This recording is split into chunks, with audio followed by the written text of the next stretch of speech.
Dobrý deň. Zdravím. Za čo by ste mi tam aj povedali takto, naživo? Audičko je nové, ročné. Ako môžete vidieť, má to všetko vo fullke. Cena 50 000. Dobre, to beriem, sme dohodnutí. Super, som rád. Zdravím. Zdravím. Zdravím.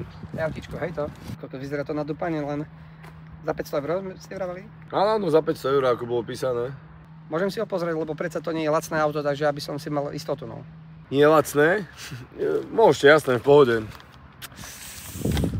Toto čo bude za idiota? Poškodené. Taký kasno. Znak zošuchaný. No čo? Spokojný? No tak znak zošuchaný, tamto kaz nejaký ako... A pozri, koľko máš ty kazov. Ako? Nič, poďme k tomu znaku. Znak je troška zošuchaný, predsa už má 1 000 000 kilometrov. Ako 1 000 000, veď to malo 200 000 na inzeráte. No, málo, ale 5 krát stočených. Stočených? Či zmrzlinu, či ako? No čo? Kupujete? Tak ako pozriem to auto trošku dôkladnejšie a poviem vám, dobre?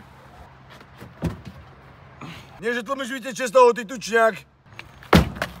Geometria nie je dobrá. Fólia sa šupe, takže by som z ceny išiel dole určite.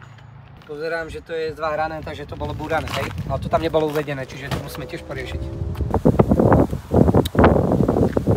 Tak toto je ako? To je celé doškriabané, to ako keby sa tam kocúre honili. Ty čo, máš uchýlku na mačky? To videl, to není kov. Čo to je? Plasto sa ohýba tom. Ale halo, dávaj, Čo? choď, vypadni dole!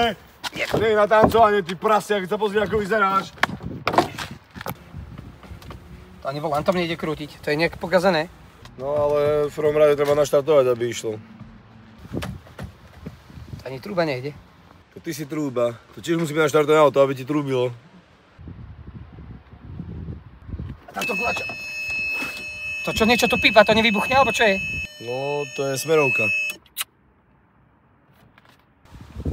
Smer čo? Ja som mal Bavaráka predtým, tak veľmi neviem. Pre mňa proste... Idem dať maximálne 200 € za to. Akých 200? 500 € tam je napísané. No, hrdzavý stierač. 200 €, ja nie som ochotný viac dať. Nie, proste 500 som povedal. Takto sa správate aj zákazníkovi. Náš zákazník, náš pán. Takto sa správame špekulantov, ťahaj preč. Nebol som tu s tebou rozprávať. Čo robíte? Ale pán, som povedal, ty špekulant!